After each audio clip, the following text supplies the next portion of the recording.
श्री हरिवंश श्री राधा वल्लभ श्री हरिवंश ओम अज्ञानतिम्रान्धस्य ज्ञानंजना शलाकया चक्षुरुन्मीलितं येन तस्मै श्री गुरुवे नमः।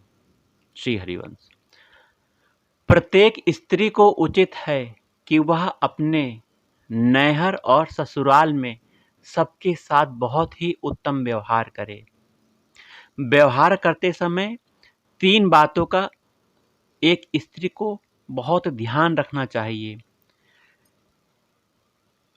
पहली बात, व्यवहार करते समय भगवान को याद रखना चाहिए, अर्थात घर का वह कार्य कर रही है, जो भी क्रिया कर रही है, जैसे झाड़ू लगाना, पोछा लगाना, खाना बनाना, कपड़े धुलना, बच्चों की सेवा करना, इन सब में भगवान का ध्यान करते हुए वो इन सब कार्यों को करती है तो वह भागवतिक कार्य होते हैं। जैसे गोपियां हर समय भगवान को याद रखती हैं और घर के सारे काम काज करती हैं, उसी तरह करना है।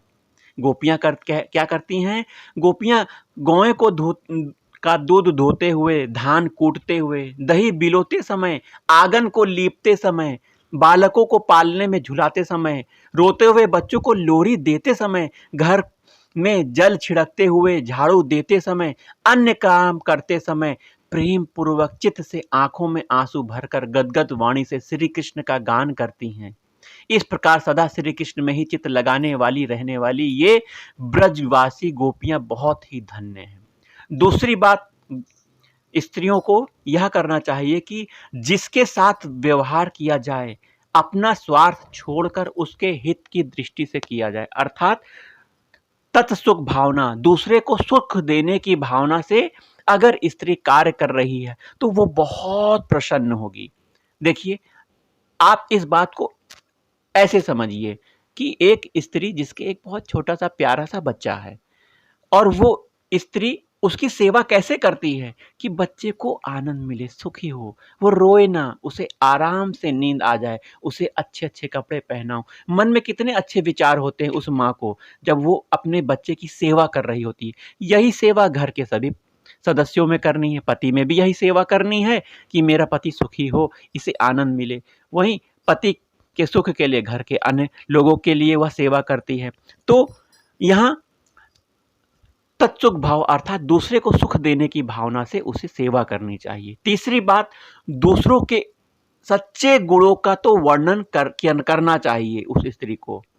दूसरे के जो गुण हैं वो देखकर उसका वर्णन करना चाहिए। अरे, आप कितना अच्छा कार्य करती हो, ये मुझे आपसे सीखने को मिला, ये करने को मिला, बहुत अच्छा। और लेकिन दूसरी बात, अवगुणों पर चर्चा नहीं करनी चाहिए। यहाँ आजकल स्त्रियां यह अवगुण ही देखती हैं और गुणों को देखते हुए उसको नजरअंदाज कर देती हैं।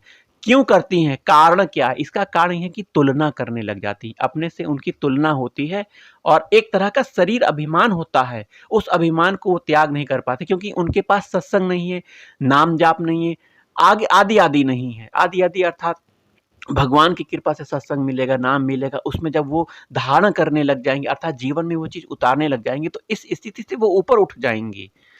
तो लेकिन इससे बचने के लिए हमें स्त्रियों को करना क्या है? दूसरे को गुणों के का वर्णन करना है, परंतु अवगुणों की चर्चा, निंदा आदि नहीं करनी है, क्योंकि निंदा करने से मन में एक मलिन भाव आ जाता है। मन देखिए कितना दूषित हो जाता है हम किसी दूसरे की जब निंदा करते हैं। निंदा करने में जो निंदक लोग हैं उनको तो आनंद प्राप्त होता है, जैसे ऑफिसों में बहुत होता है, ये कार्यालय में बहुत निंदा की जाती है।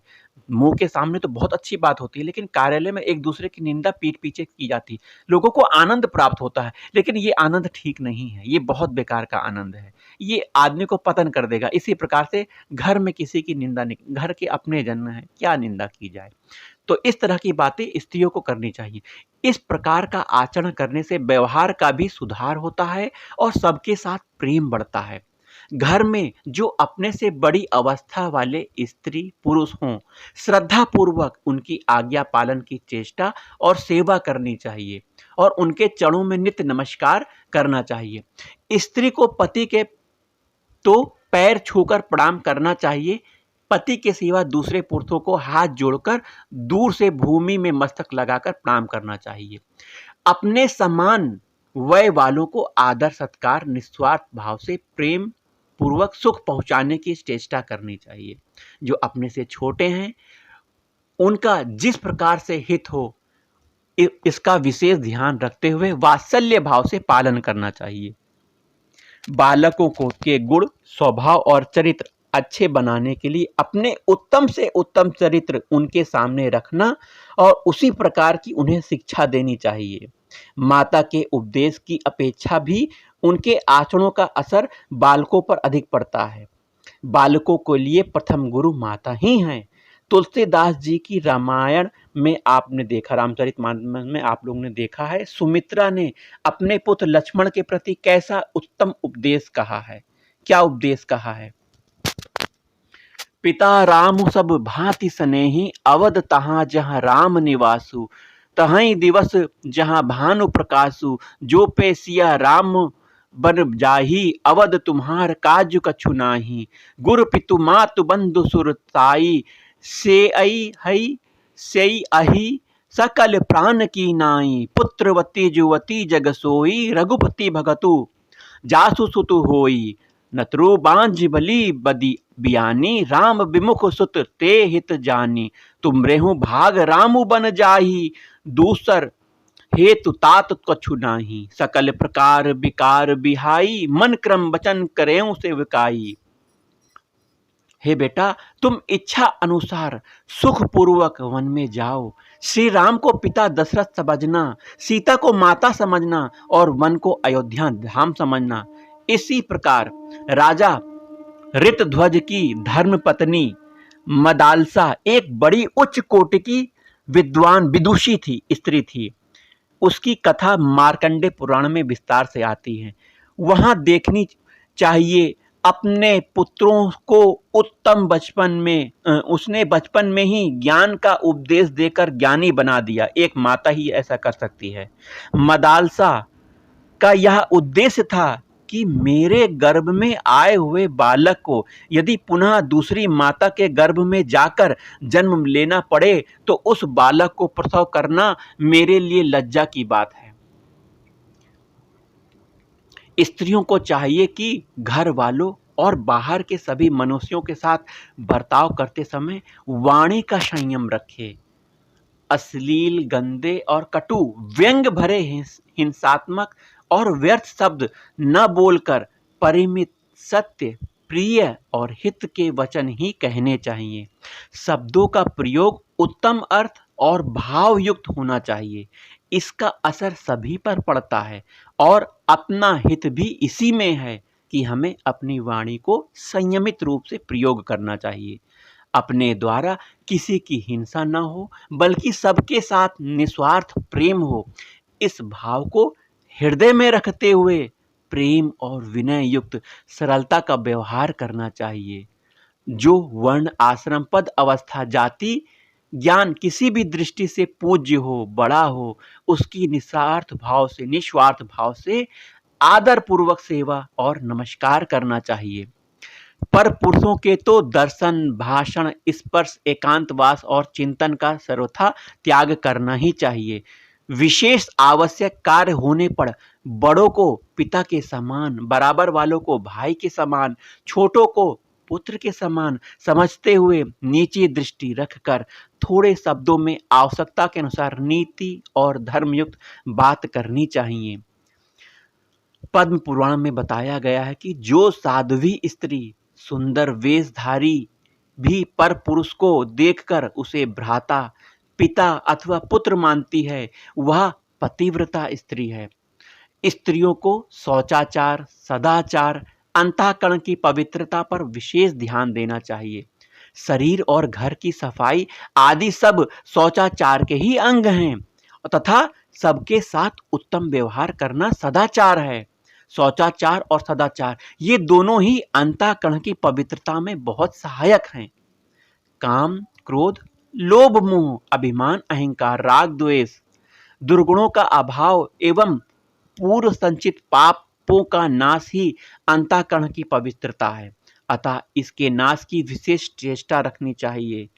आध्यात्मिक, धार्मिक, नैतिक, सामाजिक, व्यवहारिक शिक्षा की पुस्तकों को स्वयं पढ़ना चाहिए और बालकों को भी पढ़ाना चाहिए।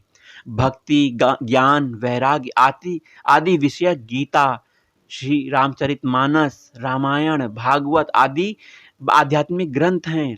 मनुस्मृति, याज्ञवल्क्य स्मृति आदि धार्मिक ग्रंथ हैं। विदुर नीति, चाणक्य नीति, सुक नीति आदि नैतिक पुस्तकें हैं। इन पुस्तकों में तथा महाभारत आदि इतिहास, पद्म पुराण आदि पुराणों में सामाजिक तथा व्यवहारिक बातों का जगह जगह वर्णन आता है। घर में सब लोग एकत्र होकर यदि 1 घंटा भी इन ग्रंथों को सुनाने को प्रारंभ कर दें तो सभी लोगों को शास्त्रों का अनुभव स्वाभाविक ही अनायास होने लगेगा। स्त्रियों को चाहिए कि शरीर से हर समय काम लेती हुई अपनी जीवन को परिश्रम जीवी बनाएं। आटा पीसना, रसोई बनाना, चौका बर्तन करना आदि गृह कार्यों को कर्तव्य बुद्धि से धैर्य और उत्साह के साथ करें एवं चरखा काटना, कपड़े सिलाई करना आदि शिल्प कार्य भी कर सकते हैं। आजकल तो चरखा काटा नहीं जाता है तो कपड़े ही सिलाई कर लें। ऐसा करने से बल, बुद्धि, आरोग्य, उत्साह और शरीर मन में प्रसन्नता और स्फूर्ति आएगी। ये सब कार्य उन्हें लड़कियों को भी सिखलाना चाहिए तथा आलस्य, प्रमाद, दुर्गुण, दुराचार, मादक वस्तुओं का सेवन, बुरे व्यसन, नाटक, सिनेमा, थिएटर, क्लब, खेल तमाशा, ताश, चौपड़, शतरंज, फिजूल खर्ची, कुरीतियों का भी त्याग करना चाहिए। सुहागिन स्त्रियों के लिए पतिव्रत धर्म एक बहुत ही महत्वपूर्ण चीज है। पातिव्रत धर्म के पालन से स्त्री को तीनों काल का ज्ञान हो जाता है और वह अपने पति के सहित परम पद भगवान के परम धाम को प्राप्त होती हैं। इसके लिए स्त्रियों को पद्म पुराण के सृष्टि खंड में नरोत्तम ब्राह्मण की कथा के प्रसंग में वर्णित शुभा नाम की पतिव्रता स्त्री के आख्यान पर ध्यान देना चाहिए।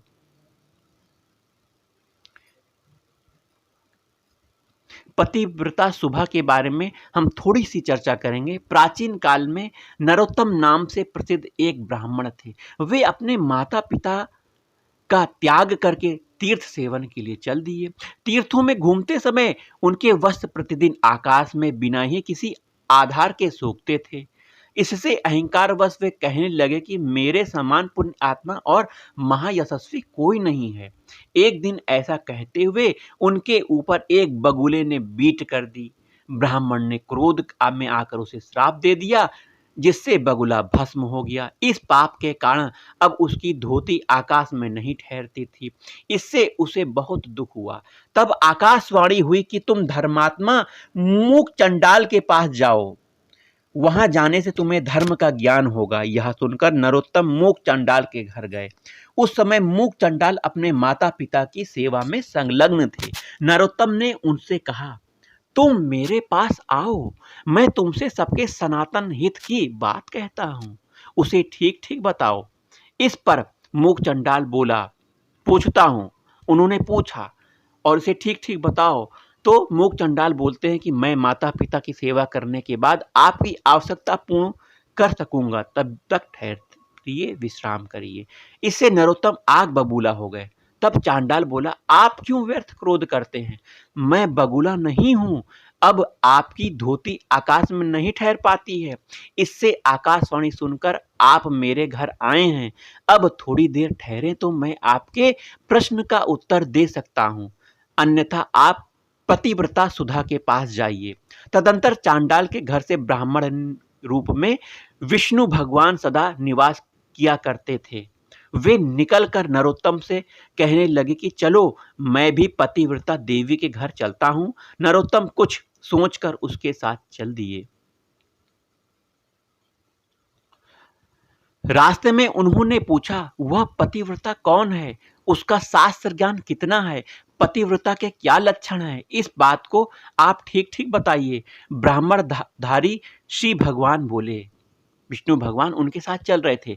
हे ब्राह्मण, नदियों में गंगा जी, स्त्रियों में पतिव्रता तथा देवताओं में भगवान विष्णु श्रेष्ठ हैं।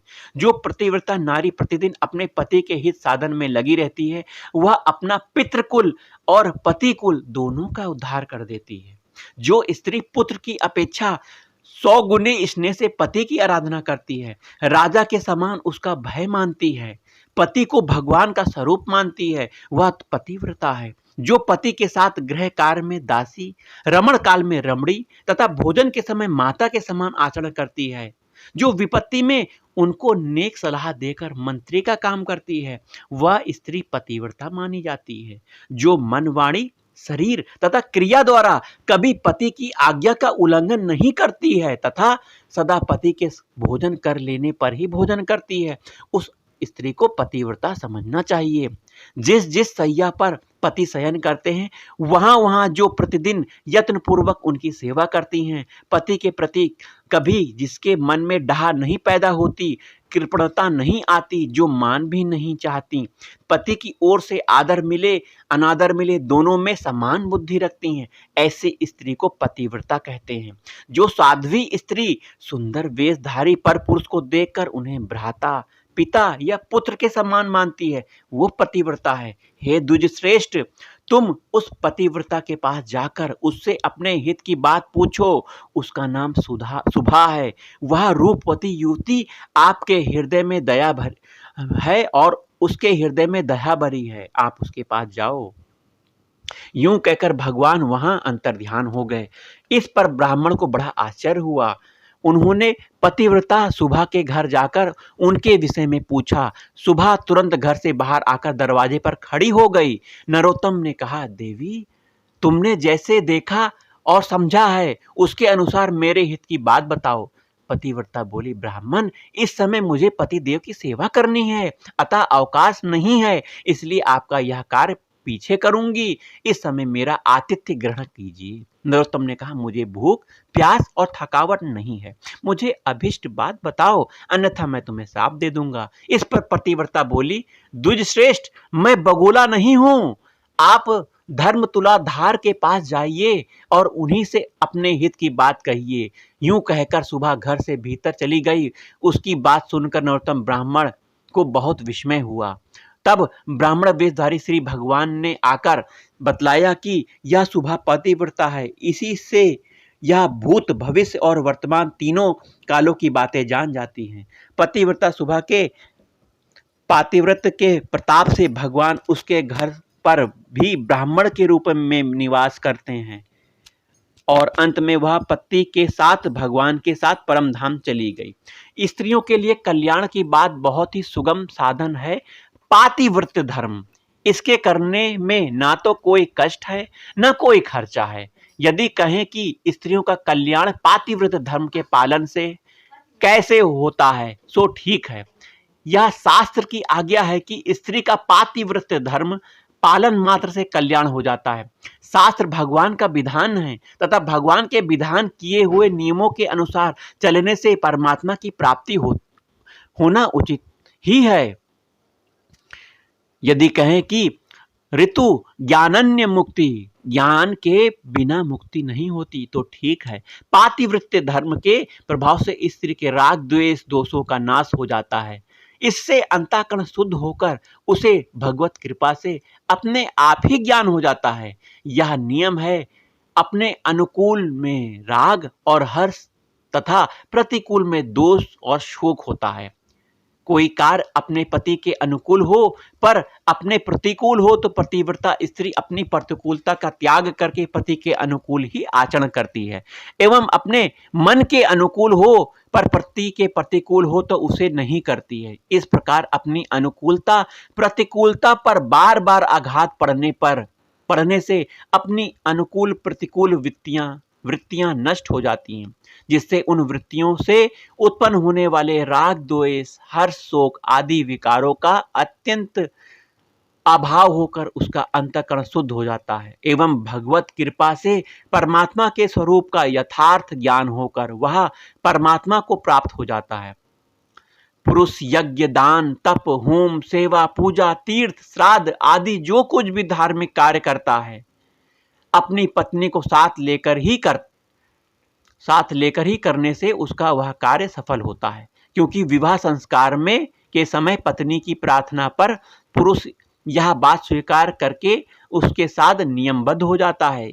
इसलिए पति के किए हुए धार्मिक कृत्यों में सम्मिलित होने के कारण पत्नी उसके आधे हिस्से की भागिनी भी होती है, क्योंकि स्त्री के लिए विवाह की विधि ही वैदिक संस्कार माना गया है तथा उसके लिए पति की सेवा ही गुरुकुल में निवास और गृह कार्य ही अग्नि की परिचर्चा है। जो पुरुष भी कोई भी धार्मिक कृत अपनी पत्नी के अकेले करता है वह कार्य सफल नहीं होता है। यह विषय पद्म पुराण के भूमिखंड में कृकल वैश्य की कथा में स्पष्ट किया गया है। श्री हरिवंश, श्री राधा वल्लभ श्री हरिवंश। श्री राधा राधा राधा राधा, श्री राधा राधा राधा राधा, श्री राधा राधा राधा राधा, श्री राधा राधा राधा राधा राधा राधा राधा राधा राधा राधा राधा राधा राधा, श्री राधा श्री राधा श्री